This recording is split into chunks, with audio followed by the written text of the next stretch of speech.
O ministro Celso Mello disse, mas então eu vou votar, sou contrário. Não vou admitir essa informação. Porque você não pode ingressar no domicílio de madrugada com ordem judicial. Você só pode ingressar flagrante delito, caso de desastre. O ministro constitucionalista acordou. Acordou? Não, eu agora reconsidero meu voto. E vou acompanhar. Ficaram vencidos nisso. Mas o Felipe está lá jogando a bola dele. O presidente da sessão, ou não, o presidente da sessão, ele vira e fala: e o Celso, pense bem, essa tutela do domicílio foi feita para a tutela do domicílio das pessoas de bem. O Felipe está lá com a bola dele. Meu filho, lá em casa, eu hoje cedo falei, lá em casa nasce flamenguista de esquerda. Não tem, está no sangue do sujeito. De todos, da minha filha, dele, da Gisele. Está lá com a bola. Aí o ministro vira e fala: veja bem é terrível. Quando coloca veja bem, algo não faz sentido pedir um mandado de busca e apreensão para entrar nas favelas do Rio de Janeiro, nos barracos das favelas do Rio de Janeiro. Meu filho deu uma pisada na bola, parou e virou e girou. Aquilo mexeu com ele. Quem é esse moço? É o presidente do Supremo Tribunal Federal. Ele está dizendo que o barraco na favela não é domicílio. Eu falei, foi exatamente o que ele disse. Lembra aqui, acomodação funcional? Não estou falando do juiz que deu a busca e apreensão coletiva lá no Rio de Janeiro. Estou falando do Supremo Tribunal Federal, julgando um caso em que o réu era ministro superior do Tribunal de Justiça. E, lembra que eu falei ontem? Do retorno da ponte hipotética, do argumento inidôneo?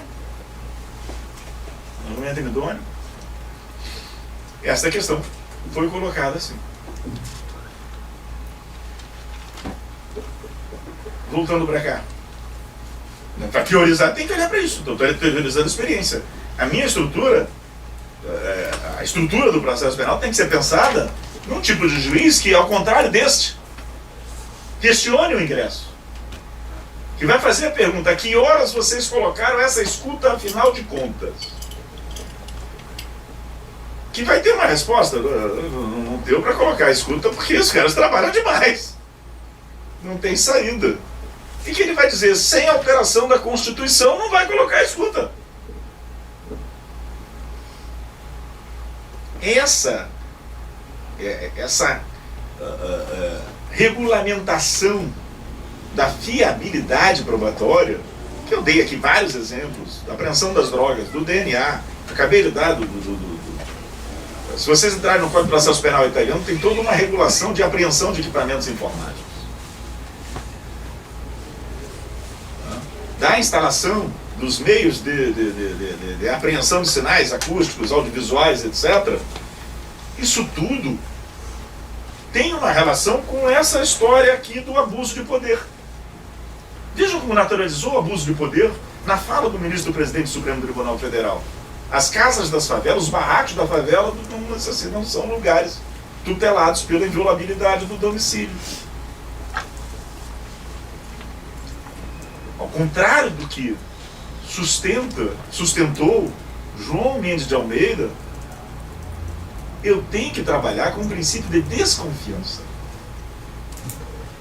Eu aqui vou inverter.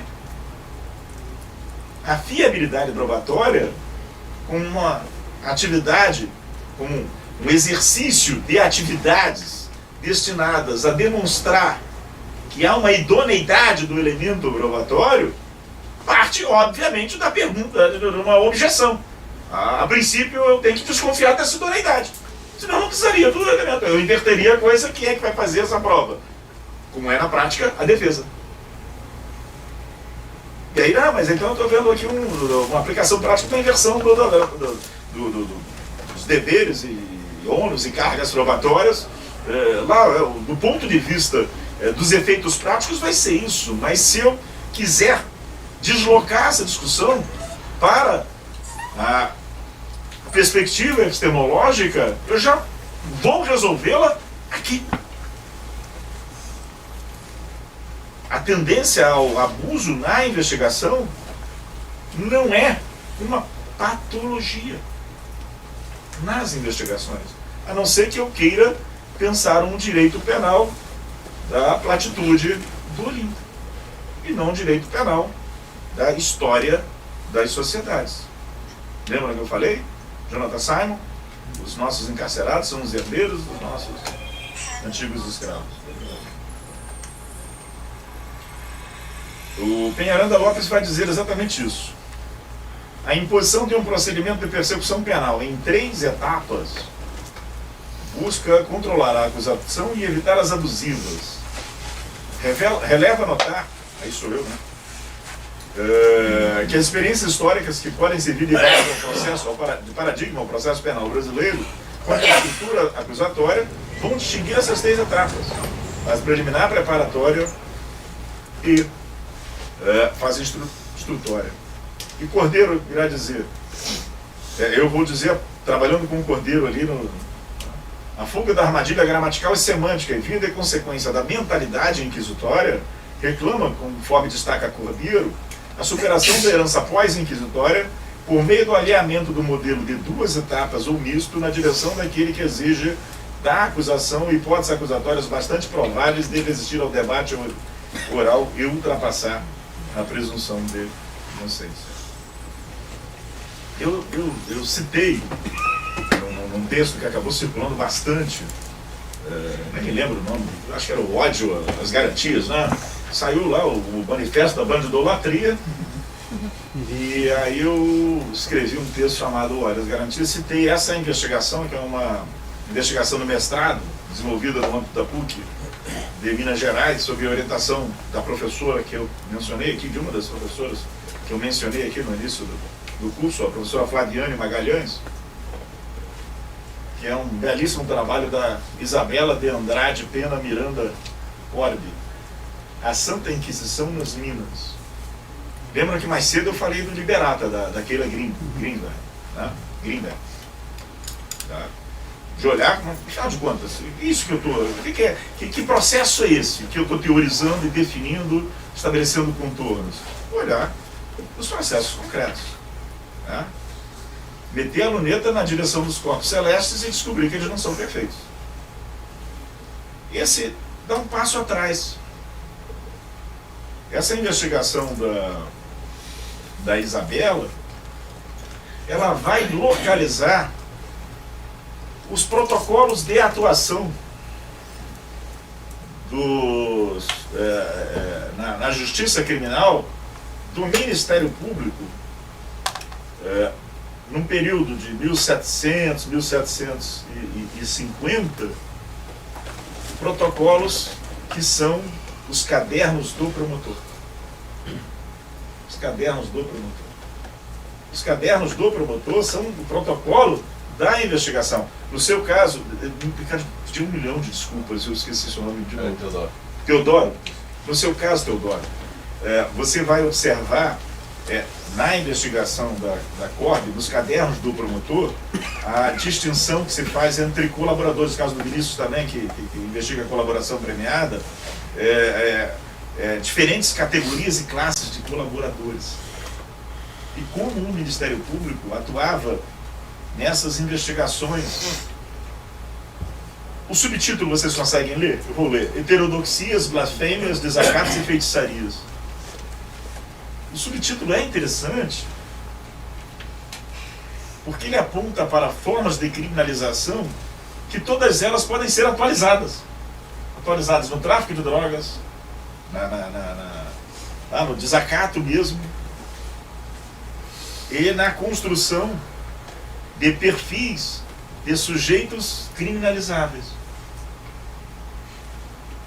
Eu não consigo teorizar o processo penal se eu não sei quem são os processados do processo penal. Se eu imagino um sujeito como o Aristóteles imaginava os corpos celestes, o sujeito perfeito.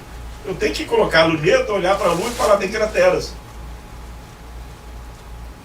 Eu coloco a luneta, olho nos cadernos do promotor e percebo uma estratégia de criminalização.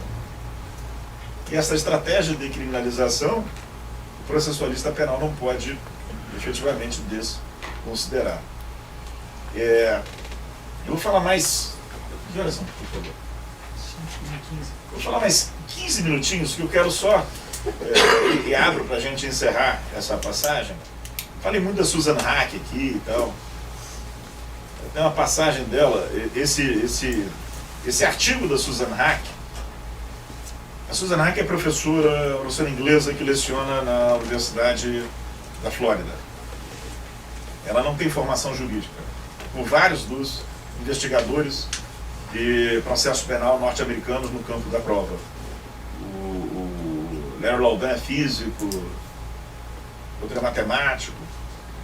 Essa outra professora que coordena esse livro, que é a Carmen Vasquez, é a professora da Universidade Autônoma do México, uma professora mexicana.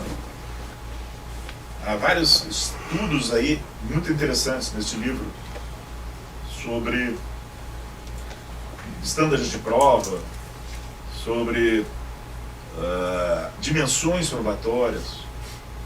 Eu marquei esse ponto, que é comum, o Twining vai dizer isso lá atrás, nós vimos ontem.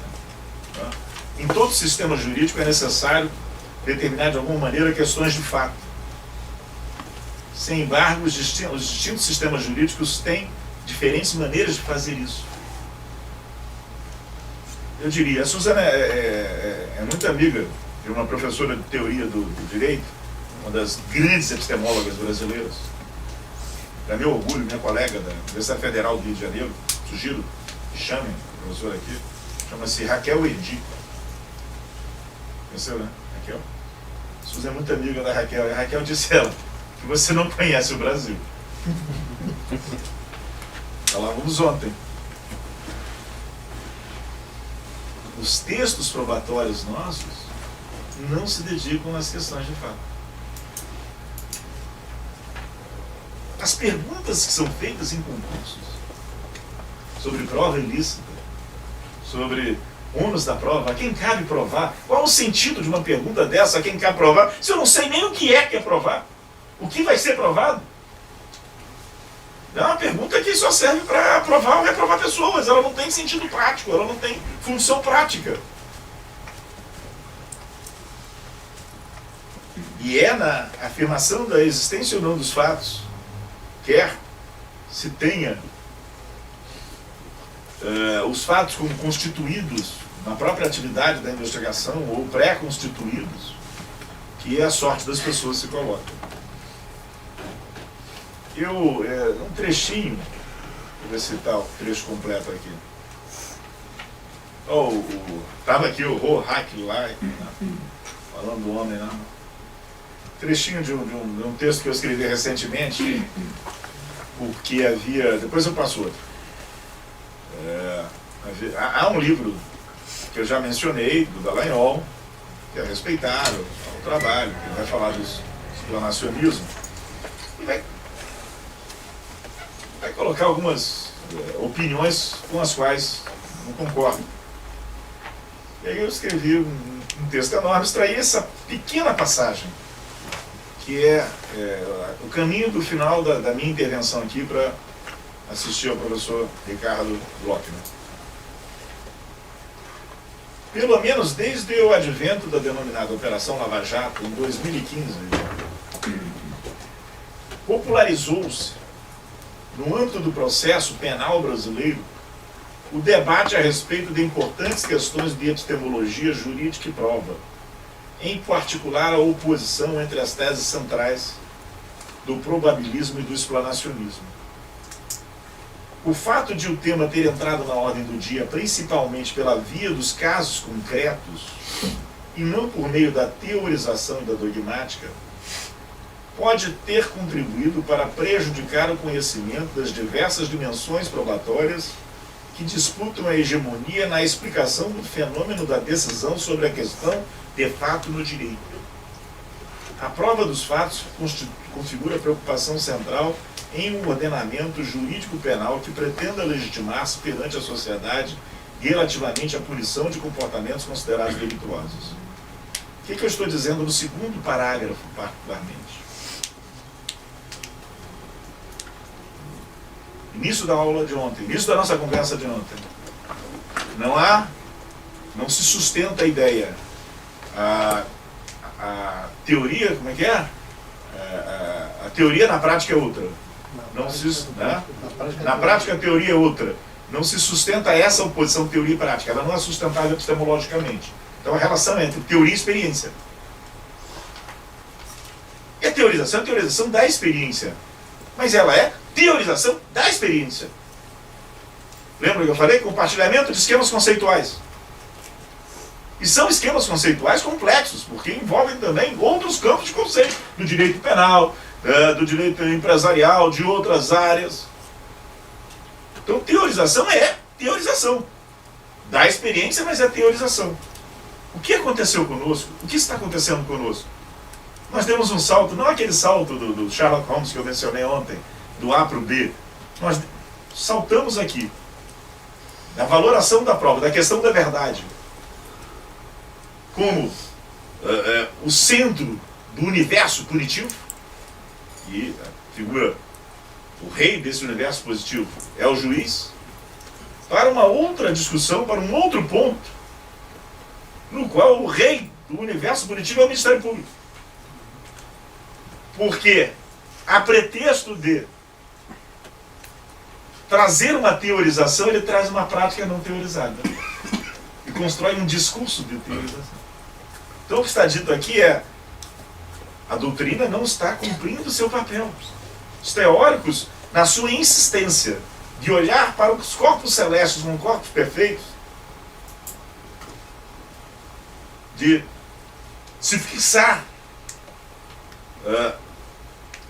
nessas duas grandes obsessões, teorias da verdade, teorias do processo, deixaram de se preocupar com o que é o arbitramento de responsabilidade concretamente e quais são os mecanismos que funcionam nesse contexto. Professor Ricardo, nós temos o dever de romper essa tradição. Nós temos o dever de dizer, olha, para além do que nós imaginamos seja arbitramento, olha, a punição não decorre da sentença, a punição está na investigação criminal, a punição está na investigação dentro da empresa, a punição está em outras formas, em outros, ela se materializa em outros entes. Isso tudo interessa ao processualista penal. Lembra que eu falei? Disciplina em disciplina, disciplina em disciplina. Romper a disciplina.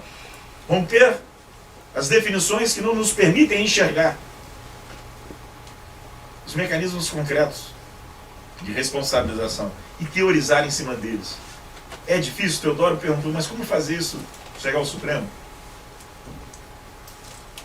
Paciência, Teodoro, qualidade na exposição, advocacia estratégica, atuar junto a instituições como escolas da magistratura, escolas do Ministério Público, propondo esse debate, retirando das mãos aqui do prático o debate teórico, recuperando para depois recolocar esse debate na prática, mas num nível de maior qualificação, dando mais qualidade. E acho que o discurso, falava isso hoje pela manhã, o discurso neoliberal, o discurso da eficiência, a gente argumenta com a qualidade da sentença. Ótimo, vamos ficar felizes. Não tem motivo. Quem é que vai se recusar a discutir algo que qualifique o procedimento e a sentença? A nossa preocupação é com a trituração de corpos, é com a destruição de seres humanos. Quer dizer, lá vamos nos encontrar. Não importa o discurso. O que importa é que a gente consiga controlar esse mecanismo de triturar seres humanos. Para isso, volto a dizer, mas falou 30, 40, 50 autores, perspectivas, olhares, falou em filmes, falou em livros, falou em literatura. Tudo isso é fundamental para a teorização. Para a teorização. Eu sou um teórico do direito, vivo numa biblioteca jurídica. Tenho medo de você, meu filho. Tenho muito medo de você, meu filho. Você é como o Francisco Campos toda vez que fala em liberdade. Você me assusta. Tá? Então, em linhas gerais, é isso. Muito obrigado.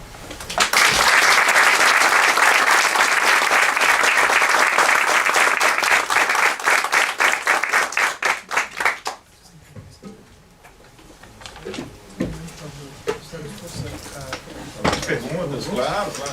Posso montar aqui?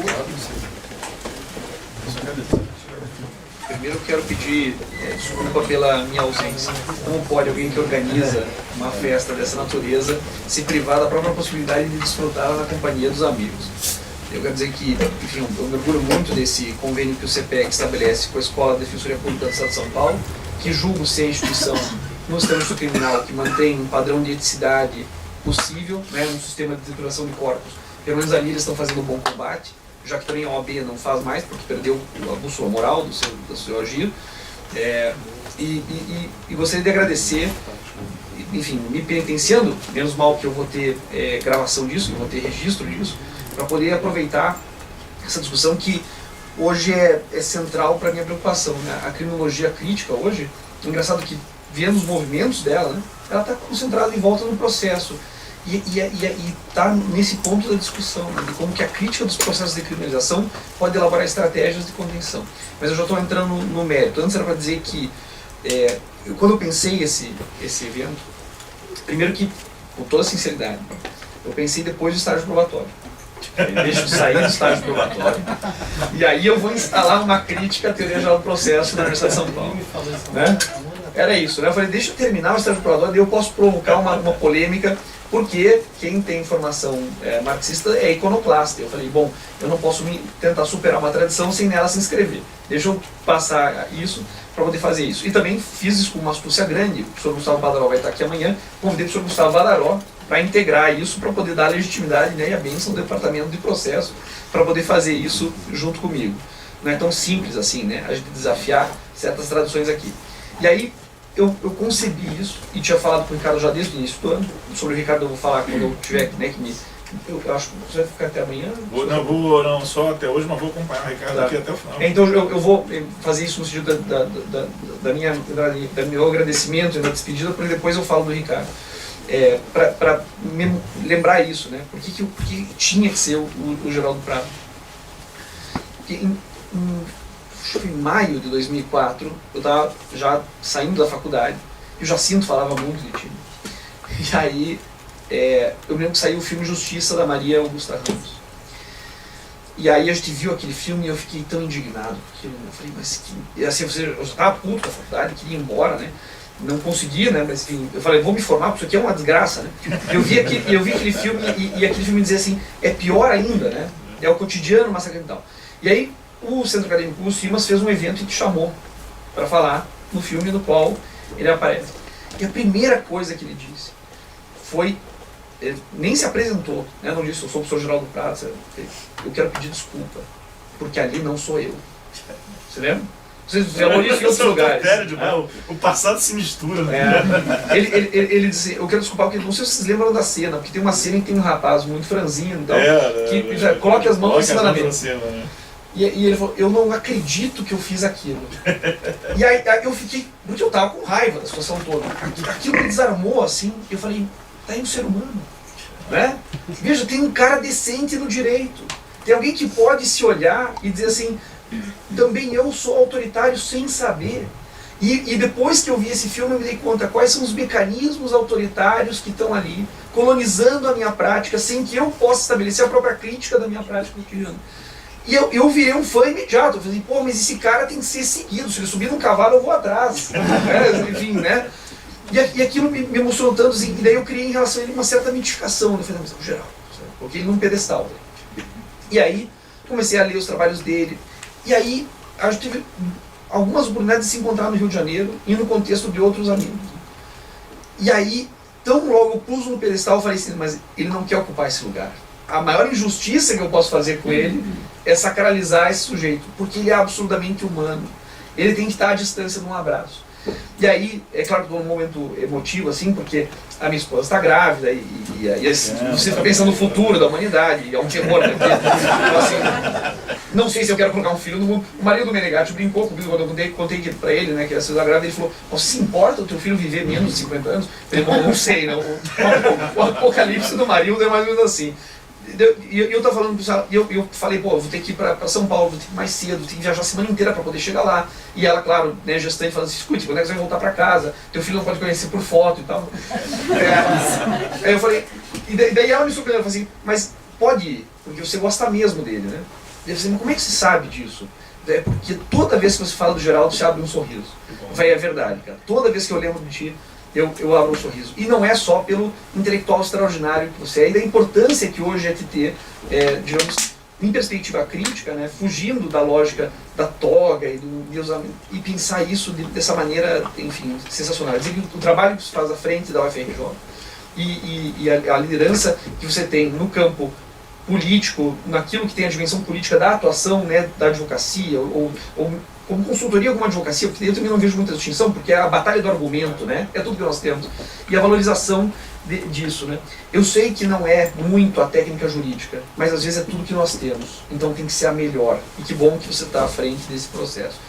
Então, muito obrigado por ter aceito o convite já aos 40 do segundo tempo, por poder vir. Espero que a recepção tenha sido... Né? Eu confio muito nas pessoas. Eles têm uma paciência que eu invejo a paciência deles. Assim, é algo... Os grupos que vêm nesse seminário são mais ou menos heterogêneos, né? Mas eles também têm uma massa aqui que se repete. Tem uma caravana que vem do norte, que é um troço espetacular, norte e nordeste, que é genial. Mas eu convido as pessoas, sou entusiasta disso, porque acho que isso aqui significa o que a USP não tem feito. É que ela é uma universidade importante demais para fazer tão pouco pelo Brasil, acho, né? Ela assim, como qualquer universidade, ela se enclausura, ela fica encapsulada, ela nem com os nossos vizinhos dialoga, né? Enfim, eu tento estabelecer essas pontes, mais ou menos, e você estabelecer essa ponte e cruzar, nossa, para mim é uma grande honra, é o que me motiva a voltar a fazer isso e pensar novos seminários, novas oportunidades e acatar as suas sugestões para pensar isso. E aí foi para onde veio o convite para o Ricardo, de um alerta que você me deu, um dia que eu estava bastante emputecido no Facebook, e falava sobre o standard probatório, né, que é um tema que eu apenas arranho, né, do qual você tem domínio, e você dizia, mas escute, você vai falar disso, mas nem mesmo os jovens que trabalham isso estão na tua linha de raciocínio. Eu falei, pô, é verdade. Eu falei, eu não quero fazer um seminário em que eu possa colocar, vou trazer também alguém que possa, né, e o Ricardo para mim, bom, mas amanhã eu falo do Ricardo. Mas para dizer assim, eu queria conjugar isso. Espero que o convite tenha aparecido nesse sentido. Então, e também muito obrigado a vocês, né, pela presença, por fazer isso e lamentar minha ausência, gostaria de estar aqui, mas tive que atender a um convite que também era imperativo. E nisso, eu, se estiver disposto, a gente pode abrir para algumas questões. Sim. Eu queria só falar uma coisa antes. Nós temos um amigo comum, que é o professor Salo de Carvalho. São dois Salos. É que a gente brinca que são dois Lênios, Lênio 1, Lênio 2, está gravando, né, andando, segunda vez que eu falo do Lênio, ele vai ficar invocado comigo, não, pode deixar, não tem problema. Dá para editar depois, não. Mas são dois Salos, porque havia um Salo de Carvalho profundamente pessimista, muito. O mundo ia se acabar, mas naquela semana, exatamente. Assim, o mundo vai se acabar, é aquela semana exata da coisa. E um dia eu disse ao Salo uma coisa que... Salo, você gosta da Mari, você vai ter filhos. Um dia o mundo vai se acabar. Então, isso a gente não tem muita dúvida, né? Porque pelo menos a nossa existência, falei isso aqui, né? Nossa existência vai... Né? Mas quando você tem filhos, no meu caso, filhos, netos, você...